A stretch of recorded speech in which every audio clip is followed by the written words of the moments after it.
Unang-una, maraming salamat, maraming salamat, Mark, no? At, Opo.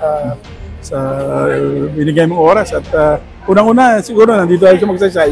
Binabati ko yung ating mga bagong halal na opisyal, no, sa pamumuno ng ating mahal na Mayor Junjun Tria at Vice Mayor Benji Binoso at lahat ng mga konsyal na talagang nag-vote ngayong araw na ito, ano? At talagang pinuntahan nyo pa. Oo, yeah. Oo, pinuntahan natin. Dahil, marami kayo pinangako. Oo, tsaka hindi. Marami, alam mo, yung last 3 years, talagang itong bayan ng Magsaysay ay nakita mo naman siguro, tinulungan natin. Pati yung sa mga kalsada, health centers, at lahat ng mga yung mga matatagal na hindi na gagawa rito ay itong last 2 years. Kita naman eh. Kita naman eh, no? At lalo na pati yung mga ating mga social services niyan.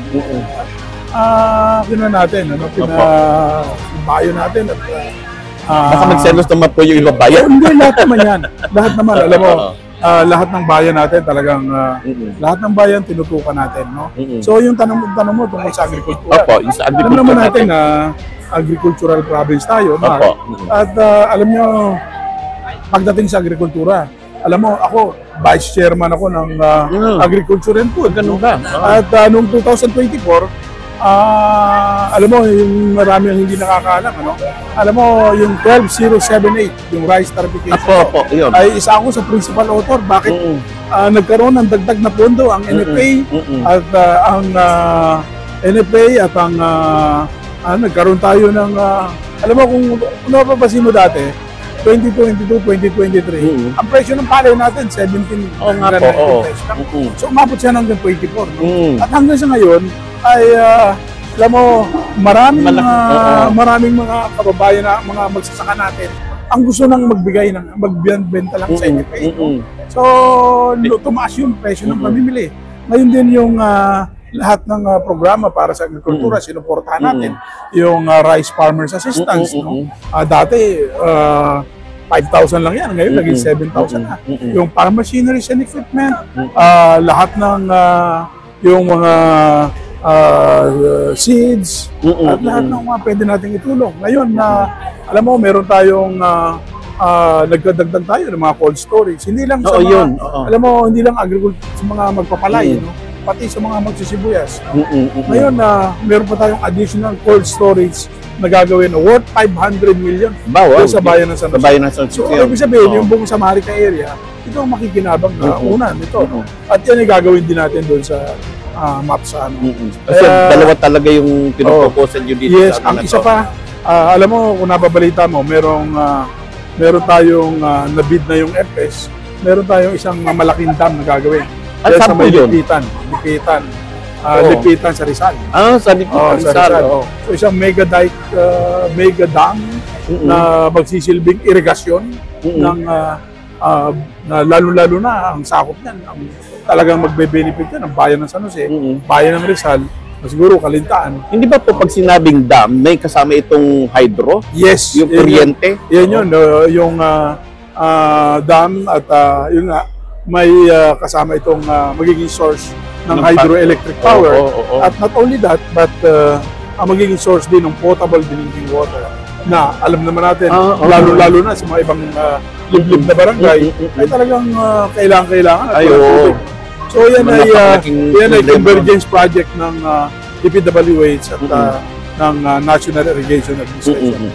Nabanggit ko po yung kanina sa DPWH, ano po, unahin ko na dito, mayroon po tayong kakulungan ng mga umaabot po kasi noon nagkaroon kami ng press con tungkol dito, umaabot ng 1,043 classroom sa buong Occidental Mindoro. Ang kulangan natin, may nabanggit kayo na medyo parang sinusuportahan niya yata yung mga classroom natin dito. Actually, itong last 3 years, almost 100 classrooms na yung napatayo natin. At inuna lang natin yung mga, nakita mo, bilanggit ni Constant Alvarado kanina, yung alam mo Magarang, yung lahat na yung mga Mangyan communities, inuna natin. At hindi lang yan, OMSC, diba, tinulungan natin. Ang PUP sa Sablayan, iba't ibang mga, ngayon mas marami tayong gagawin. At alam mo yung, kasamang Mara, noong bago ako sa Kongreso, talagang pinagtuunan ko ng pasya. Nagkataon lang talaga na talagang maliit yung budget Napakaliit yung budget ng DepEd ng ano. So, ang ginagawa ko, yung ibang proyekto na yung ibang tawag dito, yung budget ko yung sa BIP, Basic Infrastructure Project. Sa Basic Infrastructure. Basic Infrastructure Project. So, yun ang lalaan nyo doon. Inilalaan ko doon. Kaya nakakapagpatayo tayo ng mga eskwelahan. So, ito is a long-term solution ninyo? Long-term solution natin. So, taon-taon naman meron tayong BIP, yung Basic Infrastructure Program. So, yan ang ating gagawin at para matulungan yung talagang kulang na kulang eskwela. Alam mo, hindi lang naman dito sa atin sa Occidental, mahal. Alam mo, halos lahat ng lalawigan ng Occidental. Alam mo, kaming mga congressman, kumisan, nag-aaway-aaway na kami dyan dahil kulang talaga yung budget. Kulang yung budget. Alam mo, actually, yung mga pag pumunta ka sa DepEd, alam mo, pati yung mga classroom repairs, kulang na hindi ma-repair. Yung mga tinamaan pa ng bagyo nung nakakarang egay. So, kulang na kulang at walang hindi ma-repair yung iba. Dahil kung may ma-repair naman, tapos may dumaan na bagyo na naman. Yun na naman. Ay, sus talaga. Walang tigil. Yung mga BIP at Basic Infrastructure Program natin. So, huwag tayong lumayo dito sa Magsaysay. Magsaysay National High School, nabigyan natin ng covered court. Yung mga walang covered court sa Central, sa San Jose. So, nabigyan natin ng mga covered courts. Yan ay kailangan din nila. Yes po. Tsaka yung lalo na yung mga covered court na nako-convert din naman natin yan kapag may mga sakuna, mayroon mga nagiging silbing evacuation center. Dito puntahan po natin dito yung isang malaking problema din ng ating mga naglalayag, itong sa Abra Pier, yung Abra de Ilog Pier. Nahirapan yung mga barko natin na alam mo, totoo yan. Alam mo, itong last 2023-2024, merong under the PPA. Ang Abra kasi natin under PPA. Philippine Ports Authority. At yan ay ilang beses ko na rin nakausap. At hindi lang yung Abra Port, yung ibang port natin sa ibang lugar. Kasi dito sa alam mo, sila nagbabalidate yan. Kasi alam mo, maraming barangay natin, lalo na yung mga island barangay, ay talagang kulang na kulang ang puerto, ang port, di ba? So ngayon, yung tungkol dyan sa Abra, balik tayo sa Abra, alam mo, yung Abra Port ay nung nakaraan may budget na nakita mo, pinalakyan ng pier, At ginawa naman ng meron po mga breakwater. Breakwater. Ay, dati talagang walang breakwater yan, di ba? Pero kulang. Kulang. Ngayon kulang pa lang. Siyempre, alam mo, siyempre, itong mga susunod na punto, yung sa gaan natin, pipilitin natin actually, siyempre, hinihintay ko lang yung alam mo, ngayon kasi malapit ng lumabas yung ating National Expenditure Program. So, at yun naman ay sinabi natin at ipinanukala natin na magkaroon ng budget yung ating itong pier natin. Ayun, okay. Meron na akong isang nabanggit kasi natin kanina yung NFA na dapat sila yung namimili tapos may sarili para daw tumaas yung natin. Kumusta po ito? Okay naman. Sa 12.078 yung kasama na yun. Yung amendment niya. So, nagtumaas nga yung budget nila. So, namimili. Actually, nung nakaraan nga medyo hindi ko alam naalam ko pa rin yung problema. Merong mga ang sinasabi nila, parang yung ibang cooperatives, yung gusto nila, dumaan sa kanila yung pamimili. Ayaw nila doon sa individual. Diba? Parang limitahan yung individual. So, alam mo, ang NFA naman, gusto rin mamili sa individual. So, yan ang mga kailangan i-resolve din natin. Inaayos pa. Pero sa tingin ko naman alam mo naman tayo dito. Sa implementation po ninyo yan. Tsaka ngayon nadagdagan ang ating mga bodega. Diba? So, at mahal nga ang presyo. Kasi siyempre, alam mo, tumaas kasi yung presyo ng pamimili ng NFA. Yun, isa pa. Gusto na nila. Lahat doon. At pababa.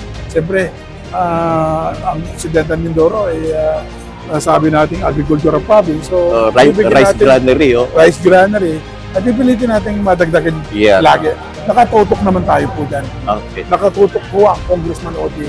Kasi nga ako ay, yan ang one of the vice chairmanship ko ng agriculture. Ayun. At actually, na-apply ako nga yung magiging chairman Oo. sa 20th Congress. Saan makuha, ano? At tigasin tayo pagka nakuha po natin yun, nasuntik natin yun. Kasi talagang gusto ko tulungan ng mga. Ang Alam mo mga kasi iba magsasaka kasi natin. pag nasa leadership ka, mas marami kang Talaga, matutulong. oo, totoo yun. Mas marami kang tutulong para sa ating mga, lalo-lalo sa ating mga magsasaka. Okay. So, nasa iyo pa pagkakataon na congressman na para sa ating mga kababayan. Para po sa ating mga kababayan, maraming salamat po sa ibibigay yung napakalaking mandato. Sa pangalawang pagkakataon ay ang Congressman Odi ay nahalal bilang congressman ng Lalawigan. Ito po ay utang na loob ko sa inyong lahat mga kababayan.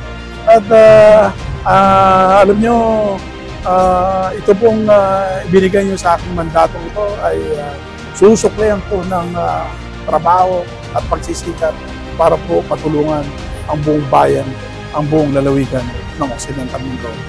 So asahan nyo po, ang Congressman Odi po, anytime at your service. No? Pati po ang mga social services, yung ating mga may nagkakasakit na mga kababayan, mga talagang walang pambili ng mga gamot. Pumunta lang po kayo sa opisina at meron po tayo 3 opisina, opisina sa San Jose, opisina sa Sablayan at opisina sa Mamburao.